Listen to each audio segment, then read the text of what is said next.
హైడ్రా కూల్చివేతలతో పెద్ద సమస్య ఏంటంటే రియల్ ఎస్టేట్. అక్కడ ఏది నిజమో, ఏది కాదో ప్రజలకి తెలియని పరిస్థితి. చూడండి సంగారెడ్డి జిల్లాలో అమీన్‌పూర్. ఈ మధ్యన ఏ యూట్యూబులు చూసినా అమీన్‌పూర్‌లో 35 లక్షలకే ఫ్లాటు, 45 లక్షలకే ఫ్లాటు అంటున్నారు. అనేక మంది అక్కడికి తీసుకెళ్ళి పెట్టుబడి పెట్టారు. తక్కువకే ఇండివిడ్యువల్ హౌస్ వస్తున్నాయి. 50 లక్షలకే ఇండివిడ్యువల్ హౌస్ వస్తుంది. ఇట్లాంటి వాటితో. ఇప్పుడు ఆ అమీన్‌పూర్‌లో ఇట్లాంటి ఆక్రమణలని తేల్చింది హైడ్రా. కట్టేశారు. ఇన్ని సంవత్సరాల నుంచి బతికేస్తుంటే కొనుక్కున్నోళ్ళు ఇప్పుడు మునిగిపోయారు. సంగారెడ్డి జిల్లాలోని అమీన్‌పూర్‌లో ఐలాపూర్ ప్రాంతంలో హైడ్రా అధికారులు భారీగా కూల్చివేత చర్యలు చేపట్టారు. హైకోర్టు లాయర్ ముకింగ్‌కి చెందిన సుమారు 2 ఎకరాల విస్తీర్ణంలోని ఫామ్ హౌస్‌ను కూల్చేశారు.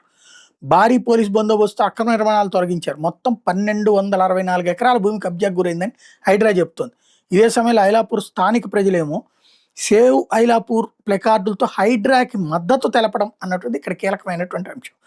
ప్రజలు ఆక్రమణలకు వ్యతిరేకంగా ఉద్యమించారు. ప్రభుత్వ భూమిని తిరిగి స్వాధీనం చేసుకోవడం తప్పులేదని వాదించారు.